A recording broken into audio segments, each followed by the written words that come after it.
Olá, paz do Senhor, sou o pastor J.C. Silva com foco na lição, o ensino de Jesus sobre a oração. Deixe seus comentários, compartilhe esse vídeo nas suas redes sociais e ao final do vídeo, deixe a sua interação com seu like ou então seu dislike.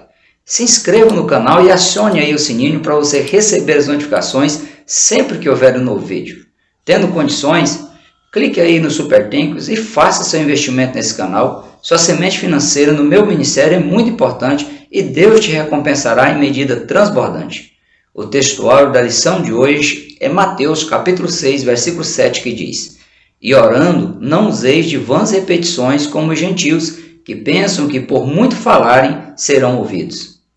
Na verdade aplicada, o bispo Abner Ferreira, comentarista das lições neste trimestre, ele frisa que por intermédio da oração, cultivamos o relacionamento com Deus e expressamos nossa dependência e interesse em glorificar o seu nome em nosso viver. O texto de referência da reflexão bíblica de hoje é Mateus capítulo 6, versículo 9 a 13. Nesse texto, Jesus apresenta um modelo, a estrutura da oração a ser utilizada pelos servos e servas do Senhor quando se dirigirem a Deus em oração.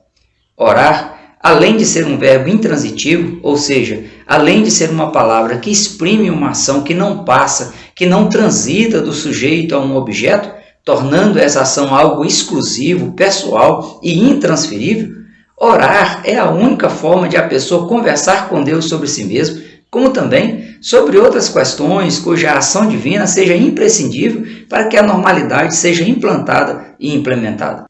Por isso, ainda que alguém possa falar com Deus a respeito de outra pessoa e a pessoa vir a ser alvo da bênção de Deus em alguma das áreas de sua vida, quem estreita o relacionamento e a intimidade com Deus ao orar é quem ora, é quem se dispõe a falar com Deus, ouvi-lo e seguir suas instruções. Daí a ênfase que Jesus deu em ensinar e motivar seus discípulos a orar, pois enquanto Jesus estava com eles e orava por eles, suas orações eram atendidas e os discípulos abençoados.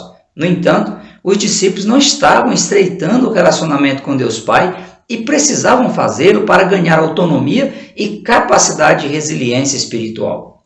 Logo, Jesus retornaria ao céu e os seus discípulos precisavam sobreviver como pessoas, mas, sobretudo, como servos e como servos de Deus. Quando as pessoas conversam entre si, elas têm a oportunidade de fazer elogios, ajustar diferenças, pedir e liberar perdão, demonstrar gratidão e trocar informações sobre tudo que se fizer necessário ou for importante. Quanto mais as pessoas se falam, mais elas se tornam íntimas e cúmplices de tudo o que ocorre no dia a dia. Como também, mais as pessoas sentem a necessidade de manterem contato, de estarem próximas, de se expressarem, de ouvirem a voz uma das outras. Portanto, orar, falar com Deus, conversar com Deus, dirigir a Ele súplicas, nada mais é do que a pessoa aproveitar a oportunidade de fazer com Deus o que ela faz com seus melhores amigos e confidentes.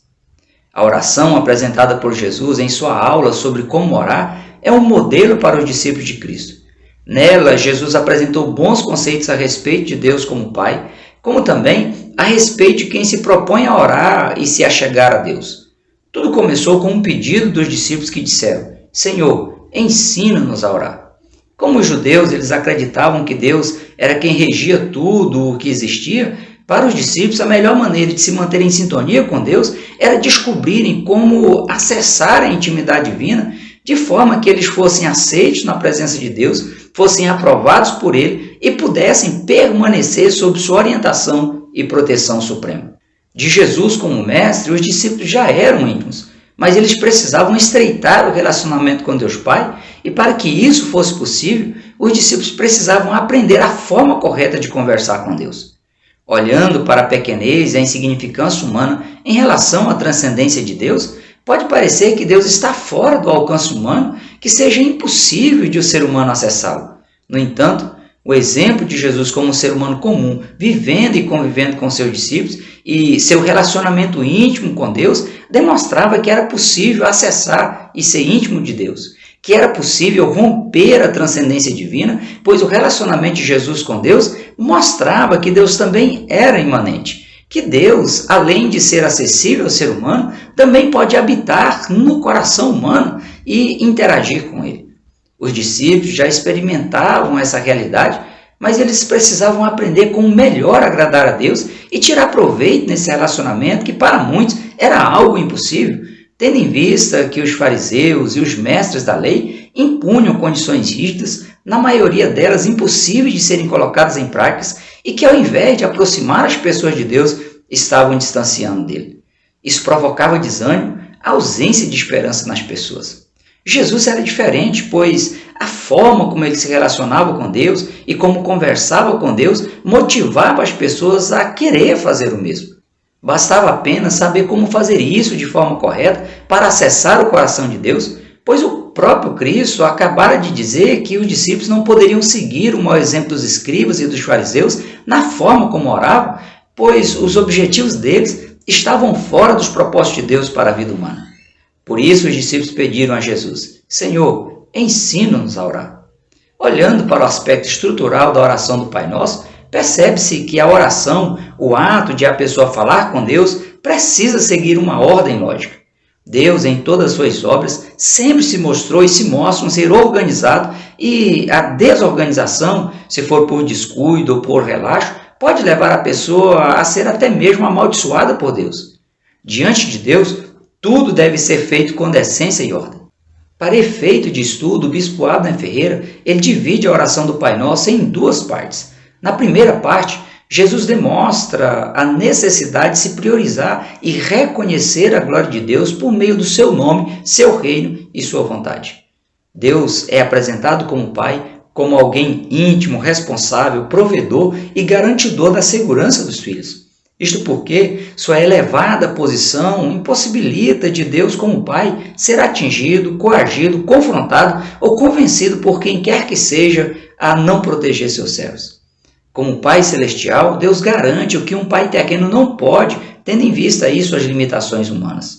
Na primeira parte da oração, o nome de Deus é colocado como sendo santo, pois sempre está relacionado e envolvido com propósitos sagrados e puros. O reino de Deus é apresentado como devendo ser estabelecido e consolidado na vida humana, sendo essa a única forma de a vontade de Deus ser respeitada, desejada e colocada em prática pelas pessoas. Se essas verdades deixarem de ser internalizadas e transformadas em verdades absolutas, nem adianta a pessoa orar, pois a sua oração vai ter o mesmo efeito do fogo estranho apresentado por Nadab e Abiú, e o que deve ser feito para atrair a bênção de Deus vai gerar morte. Na segunda parte da oração de Jesus, entra as questões relacionadas com as necessidades, os problemas e os desejos pessoais. Jesus reforçou a necessidade de se perdoar, de liberar perdão a quem precisar, como sendo aí a chave para a pessoa se livrar de questões do passado que a impedem de vir a ser também perdoada por Deus. Jesus alertou que as pessoas devam se colocar na dependência de Deus para serem ajudadas a vencer as tentações, sejam elas oriundas da natureza humana tendente ao pecado ou por ações malignas que visam romper a comunhão do cristão com Jesus. Por último, e não menos importante, nas entrelinhas fica evidenciada a inteira confiança de quem se propõe a orar, já que o seu futuro está nas mãos de Deus e sua soberana vontade sempre prevalecerá.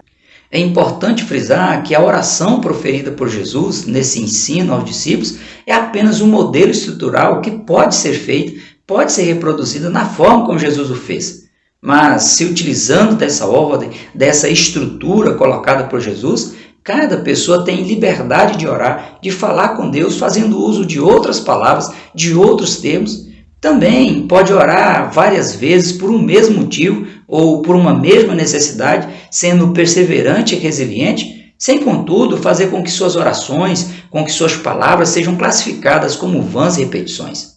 Quanto mais a pessoa se exercitar em oração de forma organizada, dentro desse padrão modelo apresentado por Jesus, mais a pessoa se aproximará e terá profunda intimidade com Deus.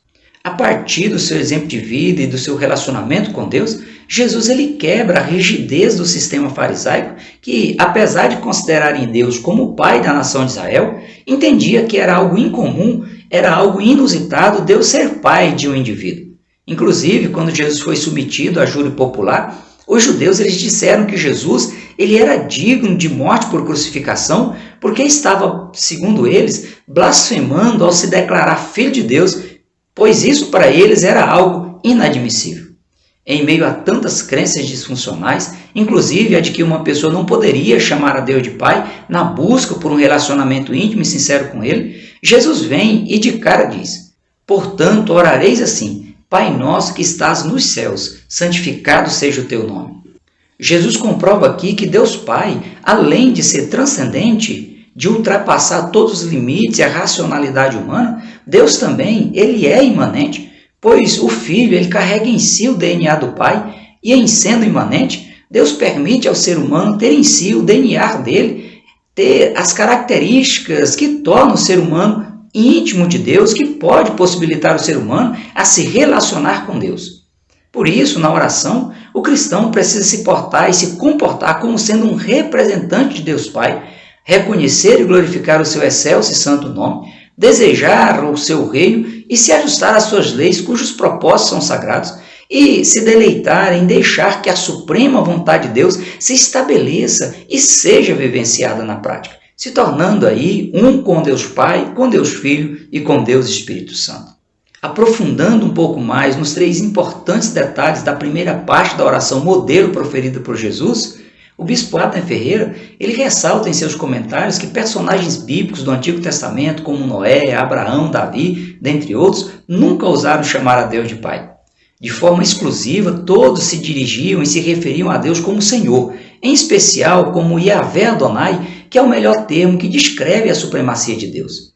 No entanto, no Antigo Testamento não há nenhuma proibição quanto a essa questão. Inclusive os judeus até admitiam e reconheciam a Deus como o Pai da nação de Israel. No Novo Testamento se consolida a ideia da doutrina da Trindade composta por Deus Pai, Deus Filho e Deus Espírito Santo. E Jesus, como Deus Filho, se manifestou e ampliou o conceito de que existe um Pai no céu que é acessível ao ser humano. Por mais de 200 vezes, Jesus ele se referiu a Deus como Pai. Só no Evangelho de João, Jesus se utilizou do termo Pai para se referir a Deus 156 vezes. Para o teólogo anglicano pastor John Stott, tratar Deus como Pai reflete a consciência humana acerca de um Deus pessoal, amoroso e poderoso, que tem prazer de se relacionar com as pessoas criadas à sua imagem e à sua semelhança. Quando Jesus acrescentou o pronome possessivo nós, na menção a Deus como Pai, Jesus deixou claro que diante de Deus inexiste exclusividade, pois Deus se apresenta como o Pai de todos os que o reconhecem como tal, ao se ajustarem às normas vigentes na família de Deus. Do contrário, a pessoa pode perder a condição de filho, ser deserdada, ser retirada do testamento divino, perdendo assim o direito à herança espiritual como coerdeira com Cristo. Os méritos que condicionam uma pessoa a ser tratada como filho de Deus é toda de Jesus Cristo, que pagou o devido preço com a sua própria vida. Veja alguns detalhes bíblicos quanto a esse assunto.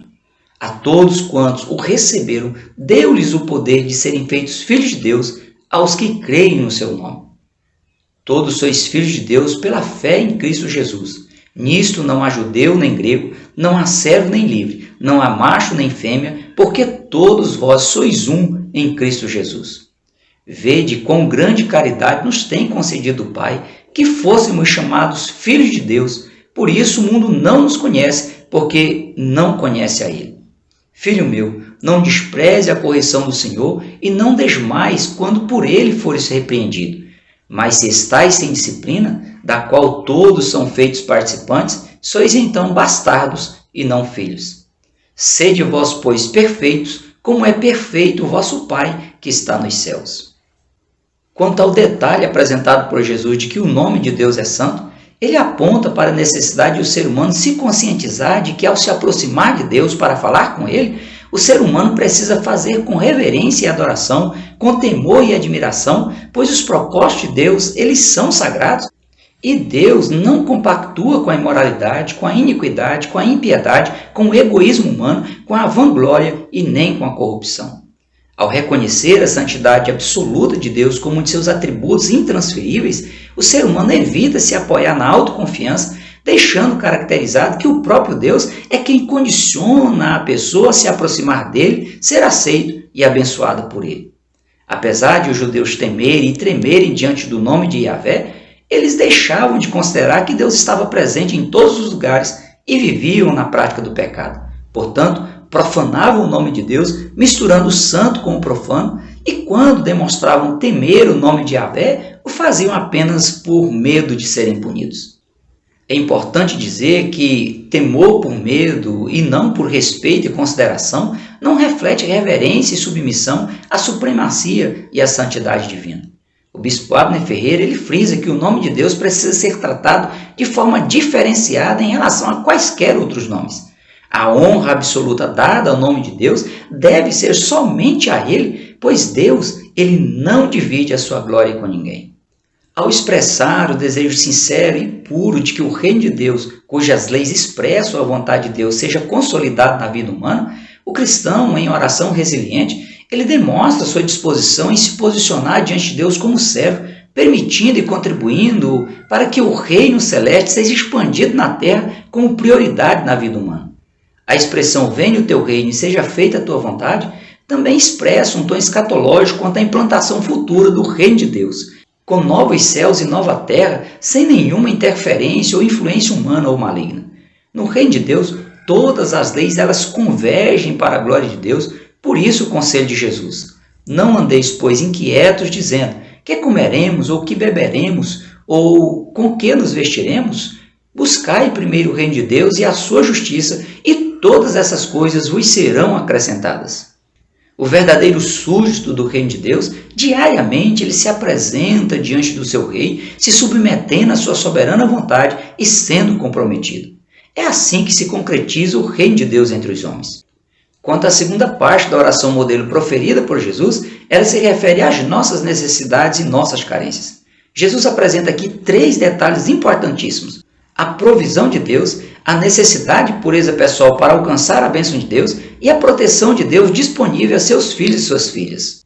A expressão pão nosso de cada dia dai-nos hoje denota total confiança e dependência de quem ora quanto à provisão de Deus, a semelhança do que ocorreu no deserto quando da jornada de Israel rumo à terra prometida, que literalmente Deus enviou o pão do céu em forma de maná, como também Deus enviou cordonizes para prover carne e suprir a falta de proteína do povo. Por 40 longos anos no deserto, diariamente, a provisão de maná nunca falhou até que Israel acessou a terra prometida. 3 detalhes interessantíssimos chamam a atenção quanto à provisão de maná. Houveram algumas pessoas que, por falta de confiança na provisão de Deus, recolheram quantidades superiores à necessidade do dia, imaginando que se no dia seguinte não houvesse maná, eles teriam reserva em estoque. Mas, para a surpresa deles, a reserva em estoque amanhecia apodrecida numa clara repreensão divina de que o exercício da fé e da confiança na provisão divina ela é fundamental.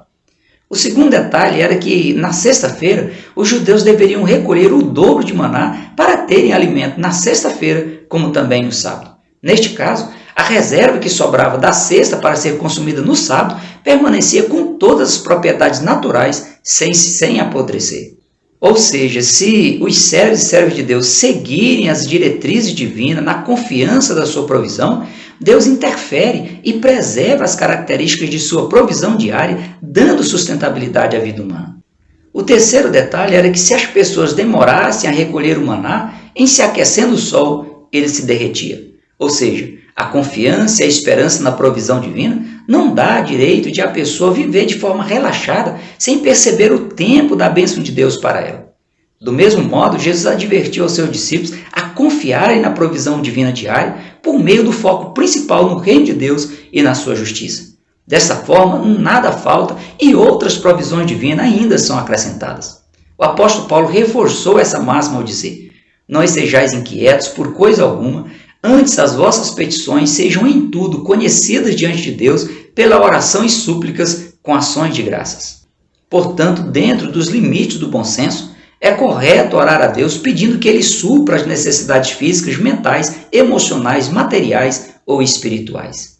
A necessidade de o cristão ter que verbalizar em oração as suas necessidades é apenas para que a pessoa exerça o direito de buscar confiadamente ou rejeitar a ajuda divina. Mais importante do que Jesus ensinar que devemos orar pedindo perdão quanto a dívidas materiais ou espirituais, é a reflexão que Jesus fez para levar as pessoas a entenderem que elas precisam liberar perdão se quiserem receber.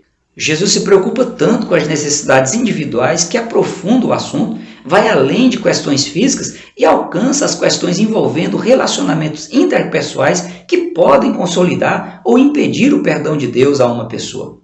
O escritor William Barker, ele pondera também que a utilização do pronome possessivo nosso evidencia que a verdadeira oração na busca pela provisão e pelo perdão divino diz respeito à família por completo e não apenas a um indivíduo em particular. Portanto, a família deve buscar viver em harmonia para evitar que as orações sejam impedidas de serem atendidas a tempo e a contento.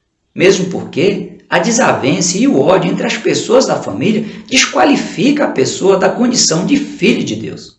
De fato, a comunhão com Deus depende de a pessoa estar também em comunhão com seu irmão.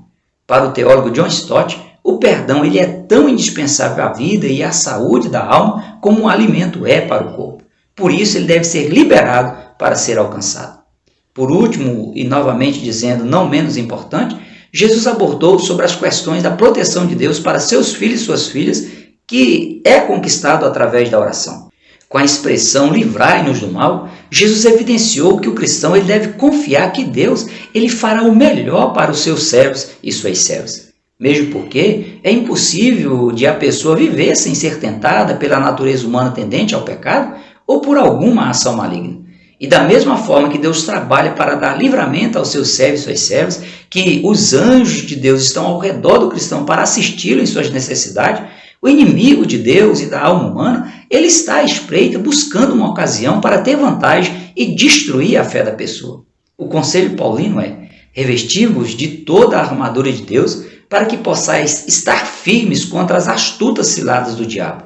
A arma mais poderosa para vencer o inimigo é a fé, é a confiança nas provisões, no perdão e nos livramentos de Deus. Outro fato importante quanto às aflições pelas quais passam as pessoas e as levam a entrar em oração na busca por ajuda divina é que é preciso haver uma consciência de que muitos males que advêm sobre a vida de uma pessoa é fruto de suas próprias escolhas e decisões pessoais equivocadas ou precipitadas sem a devida orientação divina. Em Provérbio número 26, verso 2 diz: como o pássaro no seu vaguear e como a andorinha no seu voo, assim a maldição sem causa não virá. Em sendo o caso, é preciso descobrir a raiz que deu origem ao problema e haver pedido de perdão ou liberação dele, bem como disposição resiliente de a pessoa permanecer na dependência de Deus para não cometer as mesmas falhas novamente. Paulo adverte dizendo: não deis lugar ao diabo, não entristeçais o Espírito Santo de Deus, no qual estáis selados para o dia da redenção. A oração modelo proferida por Jesus, ela está repleta de bons ensinamentos a respeito da pessoa de Deus e de quem se propõe a se aproximar dele. Na primeira parte da oração modelo, constam 3 importantes detalhes quanto à paternidade divina, o santo nome de Deus e o estabelecimento do seu reino e de sua vontade entre os homens. Na segunda parte, os 3 detalhes em destaque são a provisão de Deus, a necessidade de pureza pessoal e a proteção divina aos seus servos e suas servas. O destaque que Jesus sempre deu à oração e a forma como ele se dedicava a orar atesta a necessidade e a relevância de o cristão cultivar uma vida de oração contínua, uma vida de oração resiliente, falando com Deus a todo instante e em todas circunstâncias, sejam elas boas ou ruins, abertos tanto a falar com Deus como a ouvir e depositar nele toda a confiança e todo o louvor que ele é digno. Ore e acredite, o Senhor te ensinará a se achegar a ele de modo correto e também de modo eficiente. Por hoje nós ficamos por aqui. Até o próximo encontro, se Deus quiser. Prossiga na paz do Senhor.